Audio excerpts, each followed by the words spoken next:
You thought loyalty meant security until she proved otherwise. And in that moment of betrayal, most men make fatal mistakes. They keep the door open, they beg for clarity, or they rush to replace her with someone new. But those choices don't heal you. They sabotage you. They make you weaker, smaller, easier to manipulate again. The real danger isn't that she walked away. It's that you'll let the wound shape the rest of your life. That's why today I'm going to show you 6 things you must do if she betrays you. Follow these steps and the same pain that could destroy you becomes the very fire that remakes you. And let me be clear, this is not about revenge. This is not about winning her back. This is about taking your power back. What you do after betrayal decides whether you stay a broken man or rise as someone sharper, calmer, and untouchable. So, what exactly is the first move when trust has been shattered? Number 1 is the coldest truth most men ignore, and it's where your recovery begins.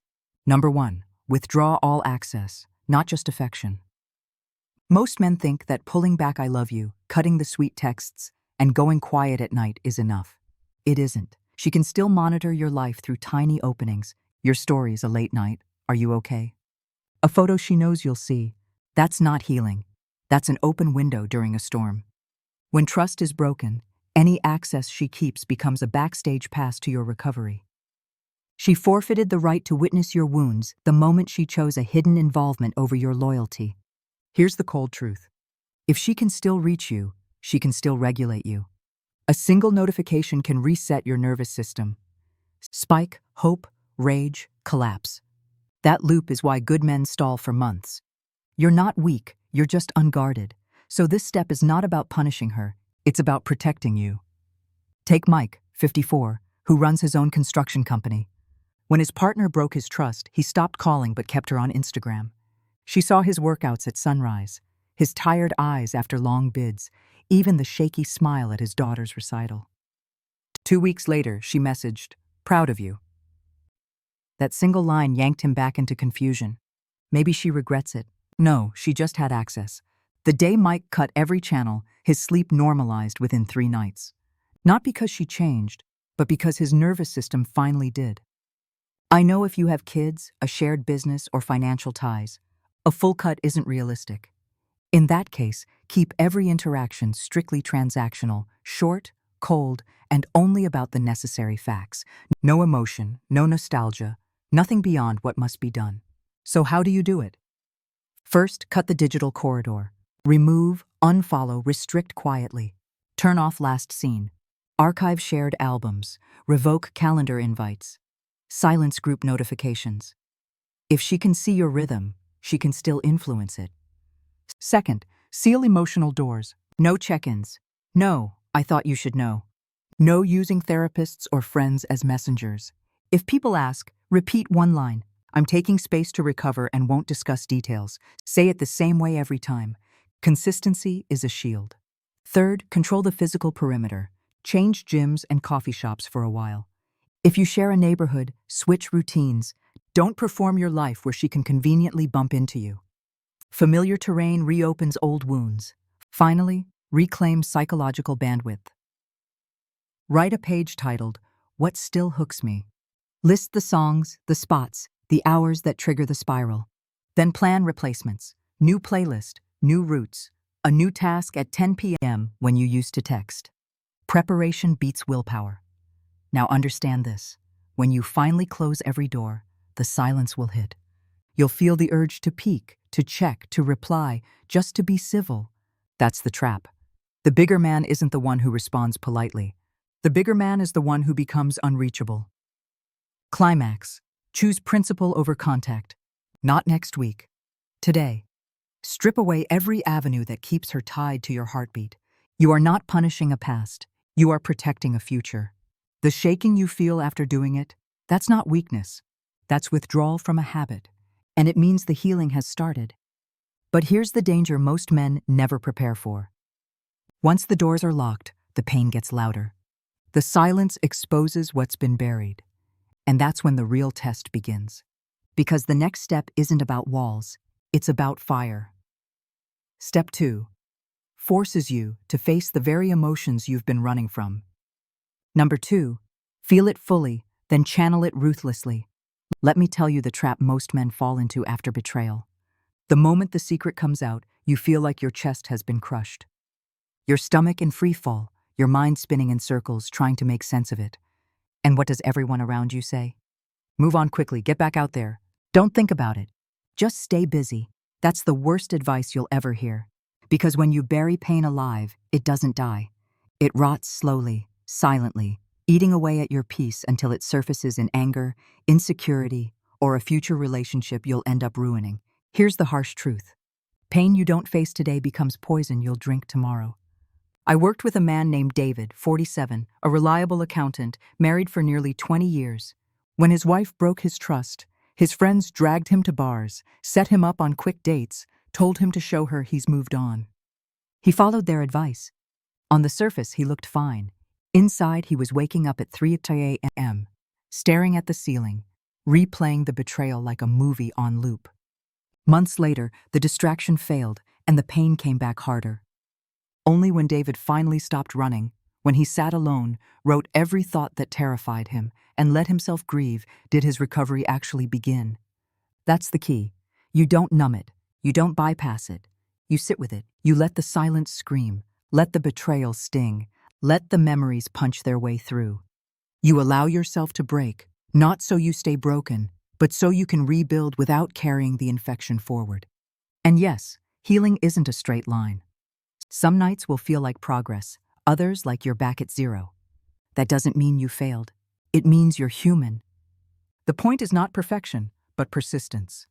Now here's the solution. First, give yourself permission to grieve.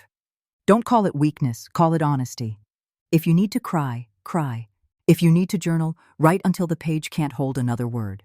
Those moments of raw release aren't setbacks, they're purges. Second, set a container for pain. Pick a time, 20 minutes a day, where you let yourself feel it without distraction. No phone, no TV, no alcohol, just you and the wound. This does two things. It prevents the pain from leaking into every hour, and it teaches you that emotions are visitors, not permanent residents. Finally, channel the surge. Energy doesn't disappear, it transforms. Take the rage to the gym.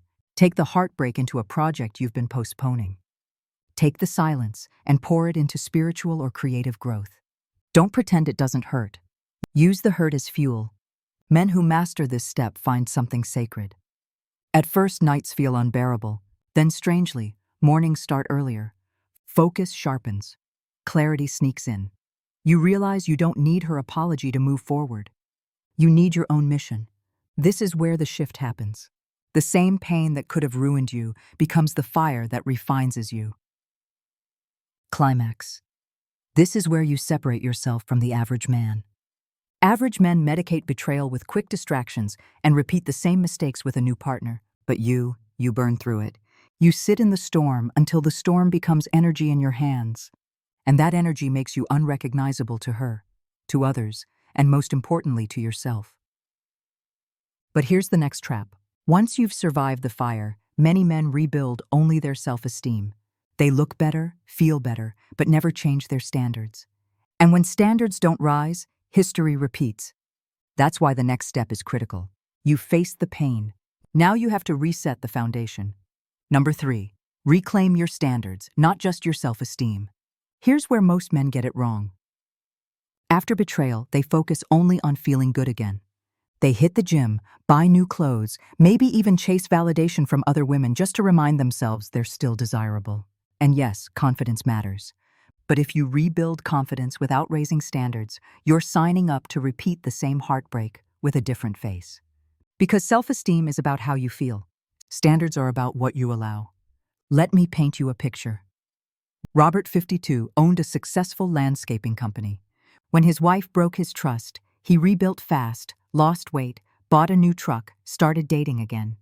On the outside, he looked unstoppable, but his standards hadn't shifted. He ignored the same red flags he'd ignored before. Women who thrived on attention, partners who treated loyalty as optional. 6 months later, Robert was back in the same cycle, giving everything to a woman who saw him as disposable. His confidence grew, but his standards stayed broken. That's the danger. You can feel strong and still choose poorly. Here's the truth most men avoid. Not every woman deserves access to your loyalty. Love is not enough if it isn't anchored in respect, shared values, and character. Chemistry can blind you. History can trap you. Attraction can mislead you. But standards will save you. So, how do you reclaim them? First, redefine your non-negotiables. Write them down. Loyalty, consistency, respect. Make them concrete. If a woman wavers on those, she's out. No explanations, no debates. Second, stop rewarding potential. Too many men fall for what a woman could be instead of who she actually is. If she shows patterns of disrespect early, believe it. Don't invent a future version of her just to justify staying. Third, check for alignment, not just attraction. Ask yourself, do her values match mine? Does her behavior mirror her words? Does her presence bring me peace, not chaos? If the answer is no, that's not a connection, it's a trap. Finally, treat your presence like a privilege. Stop handing out loyalty like it's unconditional. You are not a charity. You are a man of value. Access to your time, energy, and trust must be earned, not assumed. Reclaiming standards isn't about becoming bitter, it's about becoming aware. When you hold higher standards, you stop apologizing for walking away. You don't beg anyone to meet them. You don't lower them to keep someone around. You hold them high, even if it means walking alone. Because here's the paradox. Once you protect your standards, loneliness feels lighter than disrespect ever did. Climax. This is the shift that makes you dangerous, not to others, but to the weaker version of you who tolerated less because he didn't know better. From now on, you vet who gets your time. You curate your circle. You no longer measure a woman by her looks or her charm alone. You measure her by her consistency, her depth, her ability to honor the loyalty you offer. And when you do that, you become untouchable to manipulation. But here's the next trap. Even when men raise their standards, many still sabotage themselves by leaving cracks open, posting so she can see, checking her stories, chasing closure. They let her disrespect not only their presence, but their absence. And that's the silent leak that can destroy all your progress. Which brings us to the next step. How to turn your silence into your strongest shield. Number 4, never let her disrespect your absence. When she betrayed you, she disrespected your presence, your love, your effort, your trust. That wound is clear. But here's what most men don't realize. The second wave of disrespect often happens after you leave. Not because she shows up again, but because you leave cracks open for her to watch you bleed. You go silent in words but not in action. You still post for her to see. You still respond to just checking in. You still stalk her updates, secretly hoping she notices your suffering. That's not absence. That's orbit. And orbit keeps you tied to someone who already proved your loyalty was disposable. Let me be blunt. Disappearing physically means nothing if you stay emotionally available. James, 49, a retired military officer, learned this the hard way. When his partner broke his trust, he moved out immediately. No arguments, no begging. But he kept her on social media. She saw him drinking alone, heard about his sleepless nights from mutual friends, even sent him a text that said, "I still care about you." That single message dragged him back into months of confusion. He thought his absence spoke volumes. It didn't, because she was still in the front row watching his collapse. Only when James pulled the plug completely, blocked, deleted, and stopped explaining, did his absence regain dignity. That's the key: silence without leaks. Here's how you protect it. First, shut the digital windows. Don't post to prove a point. Don't leave stories for her to view. Don't scroll through hers just to see how she's doing. If she betrayed your loyalty, she has no right to monitor your healing. Second, stop chasing closure. A woman who is willing to lie will not suddenly become honest because you're in pain. Asking her to explain betrayal is like asking the storm why it rained. Closure doesn't come from her. It comes from your decision to cut. Third, remove her audience rights. Don't let her friends update her about you. Don't let her see your rebuild phase as entertainment. The less she knows, the faster you grow. Finally, embrace sacred silence. This isn't petty silence, it's principle. It's the shield that keeps your healing safe. The moment you go quiet, not out of spite, but out of discipline, you become untouchable. Understand this: silence is not emptiness, it is energy conservation. It's the space where your strength sharpens and your clarity grows. When you stop explaining, you stop bleeding in front of someone who already wounded you. And when she no longer knows where you are, what you feel, or whether she still affects you, that's when the shift happens. From broken to unbothered, from rejected to refined. Climax. You're no longer playing her game, waiting to be chosen again. You've chosen yourself, and you've done it in silence. That's what makes absence powerful. Not the noise you make leaving, but the discipline you keep once you're gone. But here's the trap most men fall into next. Once the silence sets in, they're tempted to turn their growth into a performance, showing the world and secretly her that they're winning without her. That's not real power. It's still orbit, and if you're not careful, you'll rebuild yourself in her shadow instead of your own light. Which brings us to the next step. Upgrading quietly for you, not for her, not for anyone watching. Number 5. Upgrade quietly, not to prove anything. This is the stage where most men take a wrong turn. After betrayal, the temptation is to make noise, to post pictures from the gym, show off a new car, or parade a rebound just to prove you're doing better. Let's call it what it is: performance. And performance still makes her the reference point. You're building for an audience instead of for yourself. That's not growth. That's theater. When you rebuild as a show, you stay tied to her opinion. Every flex, every post, every look at me now keeps her in the center of your story. She may watch, she may not, but either way, she still controls the narrative because you're still reacting. That's not freedom. That's a louder form of captivity. Anthony, 55, a seasoned sales executive, lived this cycle. After his wife betrayed his trust, he threw himself into what he called the comeback. Expensive vacations, social media posts, flashy dating. Everyone clapped except him. Quietly, he was still haunted, still measuring his worth by whether she noticed. Months later, he admitted, "I wasn't healing. I was auditioning." The breakthrough came when he stopped posting, stopped competing, and started focusing on the disciplines no one could see. That's when the real upgrade began. So let's break this down. What does upgrading quietly actually mean? First, rebuild your body, but not for display. Go to the gym before sunrise, not to post the workout, but to honor your health. Sweat in silence. Let strength become routine, not content. Second, secure your finances with discipline, not showmanship. Save aggressively, invest wisely, pay down debts, don't flash a new watch. Own your freedom. Quiet stability speaks louder than any material boast. Third, deepen your solitude. Learn to sit with yourself without fear. Read, reflect, build inner calm. When a man no longer fears his own company, he stops fearing abandonment. Finally, pursue mastery, not applause. Whether it's your craft, your career, or your spiritual growth, commit in silence. The world doesn't need to know your plans. They'll see the results when you're already living them. Here's the beauty. When you upgrade quietly, you stop looking back. You stop asking, will she regret it? Or will she notice? Because her recognition no longer matters. Your evolution is no longer conditional. It's self-contained, self-driven, untouchable. Climax. The man who upgrades quietly becomes bulletproof. He doesn't need validation because his life validates itself. He doesn't beg anyone to see him because he sees himself clearly. And when that kind of man steps back into the world sharper, calmer, disciplined, he doesn't attract out of performance. He attracts because his presence radiates stability. That's real power. But here's the final trap.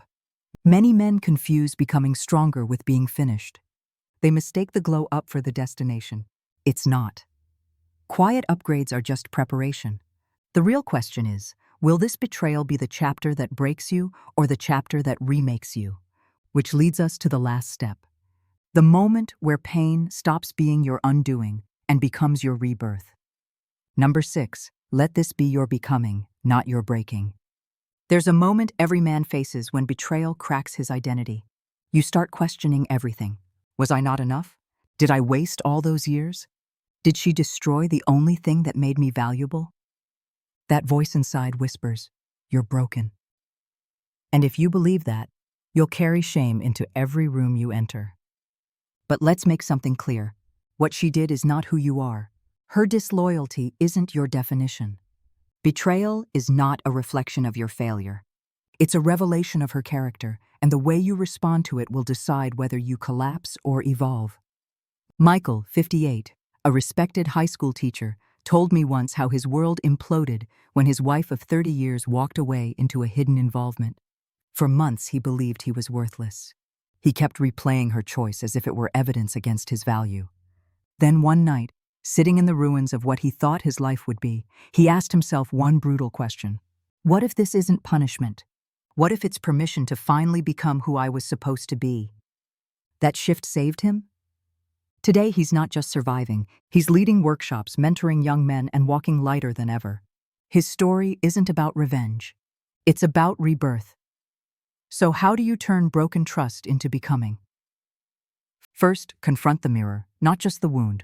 Look at where you ignored red flags, where you settled for less, where you gave loyalty without requiring alignment.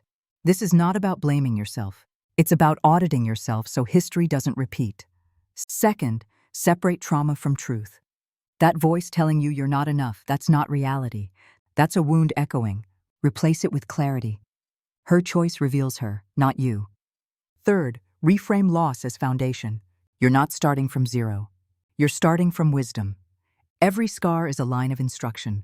You're rebuilding, but this time with sharper vision and higher standards. Finally, embrace the paradox. Yes, betrayal hardens you, makes you slower to trust, sharper to vet, harder to access, but it also softens your core because you've known love, you've known loss, and you still choose integrity over bitterness. That balance makes you untouchable.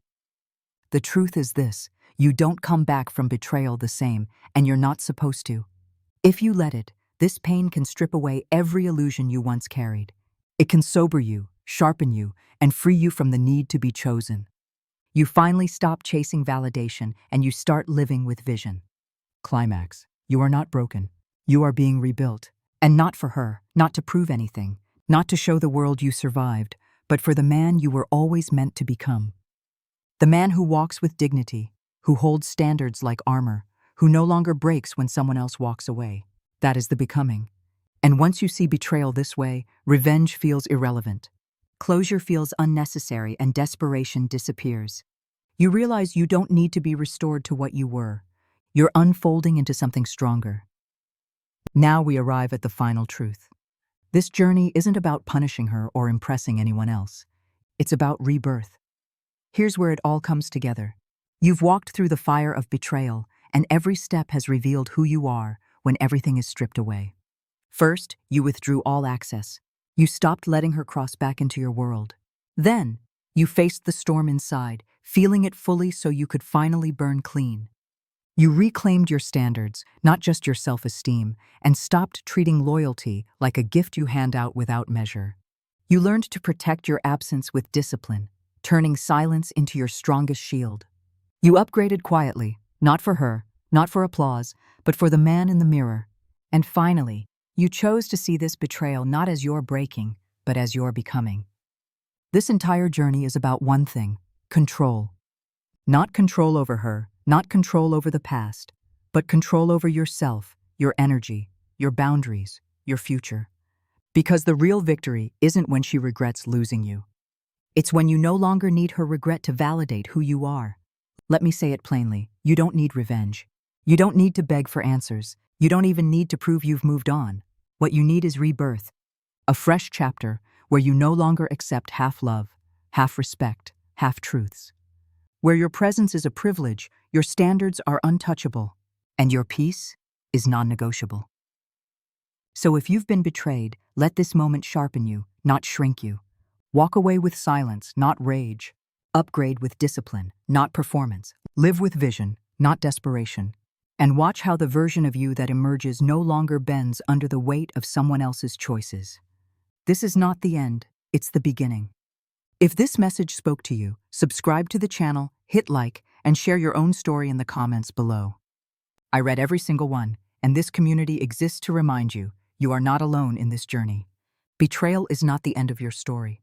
It's the moment your real story begins.